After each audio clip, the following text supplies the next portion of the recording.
quién es Jesús según cada religión. Quiero que prestes mucha atención. En el judaísmo, Jesús no es reconocido como el Mesías porque su vida no cumplió con las expectativas mesiánicas. Según la tradición judía, el Mesías sería un líder humano, descendiente del rey David, que restauraría el reino de Israel, traería justicia y paz al mundo y reconstruiría el templo en Jerusalén. Como Jesús fue ejecutado por los romanos y ninguna de esas transformaciones ocurrió, los judíos concluyeron que él no podía ser el Mesías prometido. El mundo sigue lleno de guerras, injusticias e idolatría, lo cual, para ellos, es la prueba de que el Mesías aún no ha venido. Otro punto decisivo es el concepto de divinidad. Para el judaísmo, Dios es absolutamente uno, indivisible y sin forma humana. La idea cristiana de que el Mesías es Dios encarnado se considera incompatible con el monoteísmo judío. Además, parte de la tradición rabínica, a lo largo de la historia, ha clasificado a Jesús como un falso Mesías, un engañador e incluso un apóstata, alguien que habría distorsionado la ley y llevado al pueblo al error. Algunos textos antiguos del Talmud llegan a enseñar que Jesús practicaba hechicería o que había aprendido secretos místicos en Egipto para engañar a las personas. También se le describe sufriendo un castigo eterno en el infierno, sumergido en excrementos hirvientes. En resumen, en el judaísmo, Jesús puede ser visto como un rabino incomprendido, un líder rebelde o incluso un hereje peligroso, pero nunca como el Mesías. Mucha gente piensa que los mormones creen exactamente lo mismo que los cristianos tradicionales. Al fin y al cabo, el nombre de la religión es Iglesia de Jesucristo de los Santos de los Últimos Días. Suena muy cristiano, ¿verdad? Pero la verdad es que el Jesús de los mormones es completamente diferente al que presenta la Biblia y la fe cristiana histórica. Según las propias enseñanzas mormonas, Jesús no es el Dios eterno y autoexistente que siempre fue Dios. Él fue literalmente engendrado como un hijo espiritual de Dios Padre y de una Madre Celestial antes de la creación del mundo. En otras palabras, Jesús tuvo un comienzo. Fue el primero entre innumerables hijos espirituales, y entre ellos también estaba Lucifer. Es decir, Jesús y Satanás son hermanos. Antes de la creación de la tierra, Dios Padre convocó a todos esos hijos espirituales y presentó un plan de salvación. Lucifer propuso un plan basado en la obediencia forzada, mientras que Jesús presentó otro, ofreciéndose a venir al mundo, obedecer y redimir a la humanidad preservando el libre albedrío. Dios Padre eligió el plan de Jesús y Lucifer se rebeló, convirtiéndose en Satanás. Los mormones enseñan que Jesús se convirtió en Dios a través de la obediencia perfecta y la exaltación. No es Dios por naturaleza, sino por mérito. Así como Él llegó a ser divino, los seres humanos también pueden llegar a ser dioses algún día si son fieles y obedientes. Este es el punto central de la teología mormona. Jesús es el ejemplo del camino hacia la divinización. Otro detalle importante para los mormones es que el momento más significativo de la redención no fue la cruz, sino el sufrimiento de Jesús en el jardín de Getsemaní, donde habría sudado sangre para expiar los pecados de la humanidad. Después de la resurrección, creen que Jesús viajó a las Américas, donde se apareció a un pueblo antiguo y organizó una iglesia allí, un evento descrito en el Libro de Mormón, al que consideran tan sagrado como la Biblia. Al final, los mormones hablan de Jesús, oran en su nombre y proclaman su evangelio, pero no es el mismo Jesús de la fe cristiana. Ahora bien, cuando se trata de Jesús dentro del budismo, la situación es distinta a la de cualquier otra religión occidental. El budismo surgió siglos antes de Cristo, en Oriente. Solo después de muchos siglos, con la llegada de los misioneros a Asia, los budistas comenzaron a formar opiniones sobre Jesús, y estas varían bastante. En el budismo, Jesús no murió para perdonar pecados, ya que para ellos el pecado no es una ofensa contra Dios. El pecado en el sentido cristiano no existe. Lo que existe es la ignorancia, el apego y la aversión, que son las causas del sufrimiento humano. Esa ignorancia es lo que mantiene al ser humano atrapado en el ciclo de reencarnaciones, haciéndolo nacer una y otra vez hasta alcanzar la iluminación. La visión más común es que Jesús fue un gran maestro espiritual, un hombre iluminado que vivió valores muy similares a las enseñanzas del propio Buda, como la compasión, la humildad y el desapego al materialismo. Muchos lo describen como alguien que alcanzó un alto nivel espiritual, pero eligió encarnar en la tierra para ayudar a otros a evolucionar. Interesante sí, pero no te equivoques. Por más elogiosa que parezca esta visión, no reconoce a Jesús como Dios ni como Salvador. Como el budismo no cree en un Dios personal creador, Jesús tampoco puede ser considerado hijo de Dios. En otras palabras, el budismo respeta a Jesús, pero lo coloca en la misma categoría que otros líderes espirituales como Buda, Gandhi o Confucio. Él es visto como un ejemplo moral, pero no como Señor único y absoluto. Para ellos, Jesús mostró un camino entre muchos, pero no es el camino. Al igual que en el budismo, el hinduismo no tiene una doctrina oficial sobre Jesús, ya que se trata de una religión muy antigua y extremadamente plural. Existen cientos de corrientes dentro del hinduismo, y cada una puede ver a Jesús de una manera distinta. La visión más popular entre los hindúes es que Jesús fue un gurú iluminado, un maestro espiritual que alcanzó un alto nivel de conciencia divina. Algunos lo colocan junto a figuras como Krishna o Shiva, diciendo que fue una encarnación o manifestación de Dios, al igual que esos otros dioses lo habrían sido. Sin embargo, eso no significa que Jesús sea el único Dios, como enseña el cristianismo. Solo implica que Él sería una de las muchas expresiones de lo divino. Otros hindúes prefieren ver a Jesús como el ejemplo de alguien que descubrió la chispa divina dentro de sí, algo que, según ellos, todos los seres humanos poseen. En otras palabras, Jesús no es diferente de nosotros en esencia, simplemente habría despertado antes. Algunos incluso afirman que Jesús habría viajado a la India durante su juventud para aprender de maestros hindúes, una teoría popular en círculos esotéricos, pero sin base histórica confiable. En definitiva, el hinduismo puede admirar a Jesús, pero lo encaja dentro de su visión de multiplicidad, donde hay espacio para miles de dioses, profetas, maestros y caminos espirituales. Para ellos, Jesús es uno más entre muchos. En el Islam, Jesús es llamado Isa y es reconocido como uno de los más grandes profetas enviados por Dios. Se cree que nació de una virgen llamada María por un milagro directo de la voluntad divina. El Corán describe a María sola y angustiada bajo una palmera, donde da a luz sin ayuda humana. Justo después de nacer, el niño Jesús habla aún en la cuna, declarándose siervo y profeta de Dios, una señal temprana de su misión. El Corán atribuye a Jesús varios milagros, incluso algunos que no aparecen en el Nuevo Testamento. Uno de ellos relata cómo Jesús, siendo niño, modeló un pájaro de barro, sopló sobre él y le dio vida con el permiso de Dios. Este episodio, ausente en los evangelios bíblicos, proviene de un antiguo evangelio apócrifo cristiano que el Islam adopta como testimonio de la autoridad profética de Isa.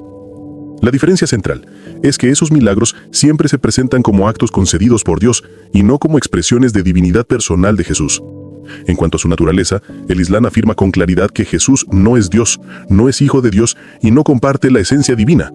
Dios, Alá, es absolutamente único, indivisible y trascendente, y por eso jamás se encarnaría ni asumiría forma humana. La idea de divinidad atribuida a Jesús es vista como una interpretación equivocada surgida posteriormente. Así que Isa es considerado un mensajero ejemplar, pero completamente humano. Respecto al final de su vida, el Islam enseña que Jesús no fue crucificado. Según el Corán, Dios protegió a su profeta y lo elevó vivo a los cielos, mientras otra persona fue hecha semejante a él y colocada en la cruz. Esta interpretación mantiene a Jesús libre de una muerte violenta, preservando su honor ante la humanidad. De acuerdo con los textos islámicos, él regresará como siervo obediente de Dios, confirmará la verdadera fe, el Islam, y vivirá en la tierra por un tiempo determinado antes de morir como un hombre común. Es decir, aunque es exaltado entre los profetas, Jesús siempre sigue siendo humano. Las testigos de Jehová hablan de Jesús todo el tiempo, y precisamente eso confunde a muchas personas. A primera vista parece que creen igual que los demás cristianos, pero cuando se examina con más detalle se ve que el Jesús que enseñan no es el mismo. Según las enseñanzas de la Torre del Vigilante, Jesús no es Dios, es una criatura, el primer ser creado por Jehová. Antes de venir a la tierra, habría sido el arcángel Miguel en el cielo, y después de la resurrección, según ellos, volvió a existir solo como un espíritu poderoso, no con un cuerpo físico.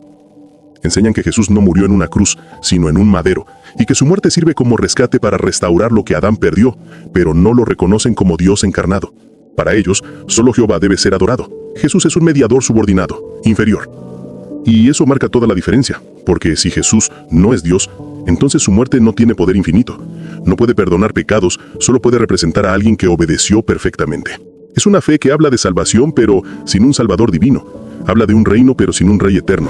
Wow, ¿qué te ha parecido este video? Y esto es algo importante, tenemos un Salvador, uno solo, y es Jesucristo. Mira, es fácil perderse en el ruido de tantas religiones, tantos maestros, tantos caminos que prometen salvación. El judaísmo ofrece la ley, el mormonismo ofrece la exaltación, el budismo ofrece la iluminación, la nueva era ofrece el despertar del Cristo interior. Wow, pero todos esos caminos tienen un problema fundamental. Todos dependen de lo que tú hagas, de tu esfuerzo, de tu mérito, de tu capacidad de alcanzar algo que está dentro de ti o fuera de ti, pero requiere tu trabajo. Pero la fe cristiana es completamente distinta. No se trata de lo que tú puedas hacer, se trata de lo que Él ya hizo. Jesucristo no viene a mostrarte el camino, Él es el camino, y eso es la verdad más liberadora que existe, porque significa que la salvación no depende de ti. Quiero que entiendas algo que la Biblia dice y que es absolutamente central a todo esto. Dice que hay un nombre dado a los hombres bajo el cielo por el cual podemos ser salvos. Un nombre, no muchos, no varios, uno. Y ese nombre es Jesucristo. No es simplemente un nombre bonito o un profeta que pasó hace 2000 años. Es el nombre del Dios vivo, el Dios de Abraham,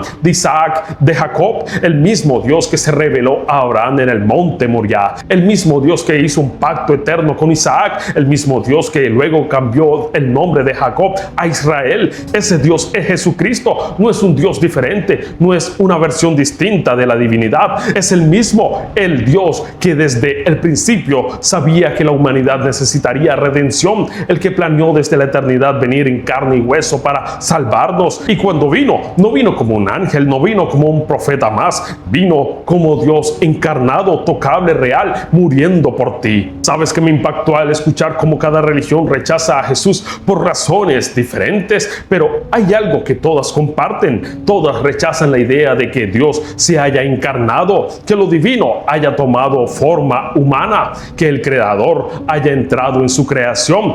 Por eso el judaísmo no puede verlo como Mesías. Por eso el Islam dice que eso es blasfemia. Por eso el budaísmo ni siquiera tiene espacio para un Dios personal. Pero entiende esto: si Dios no se encarna, si no viene en persona, entonces su salvación sería teoría nada más, sería un concepto, sería tú intentando alcanzar lo divino por tu propio esfuerzo, y eso nunca fue el plan. Dios no quiso que intentaras alcanzarlo, quiso que Él viniera a buscarte, quiso que bajara del cielo y te dijera: yo estoy aquí, yo voy a morir por ti, yo voy a llevar tus pecados, yo voy a pagar el precio que tú no puedes pagar. Eso es encarnación, eso es encarnación, eso es salvación, y eso solo es posible porque Jesucristo es verdaderamente Dios. Lo que la nueva era te vende es una mentira. Te dice que tú tienes el poder, que dentro de ti existe ese Cristo interior que solo necesita despertar. Suena bonito, ¿verdad? Pero es la mentira más antigua del mundo. Es la misma que Satanás vendió en el huerto cuando dijo: serán como Dios. Es decirte que no necesitas a Dios porque tú mismo eres parte de Dios.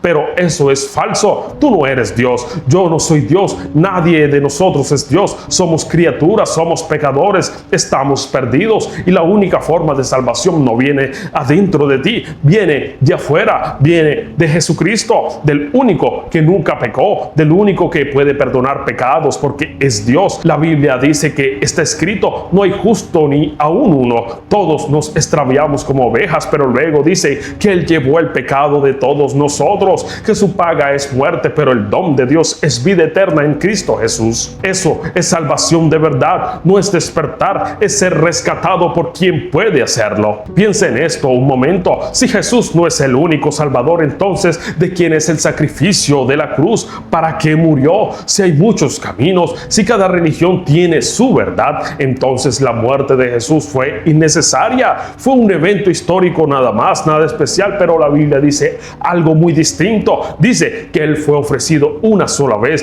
para llevar los pecados de muchos, una sola vez. No hay repetición, no hay equivalentes. Su muerte fue la única, irrepetible, infinita en su poder, porque fue la muerte de Dios, la muerte de quien es vida. Eso cambió el universo, eso abrió el camino, eso rompió la barrera que separaba al hombre de Dios, y ahora cualquiera que crea en Él, aunque haya estado perdido toda su vida, aunque haya fallado 1000 veces, aunque se sienta indigno de mirar hacia arriba, puede ser salvo, no por sus obras, no por su mérito, por la gracia de Jesucristo, por lo que Él ya hizo, por ser el único que puede hacerlo. Así que, hermano, después de ver a todo el mundo ofrecer su propia versión de Jesús, necesito que entiendas que no hay debate aquí, no hay punto medio. No es que todas las religiones tengan parte de la verdad, es que solamente una tiene la verdad, y esa verdad es que hay un solo Salvador, uno solo. Su nombre es Jesucristo. Es el Dios de Abraham, de Isaac y de Jacob. Es el que murió y resucitó. Es el que ofrece perdón completo a quien cree. Es el que da vida eterna, no como una idea, sino como una realidad.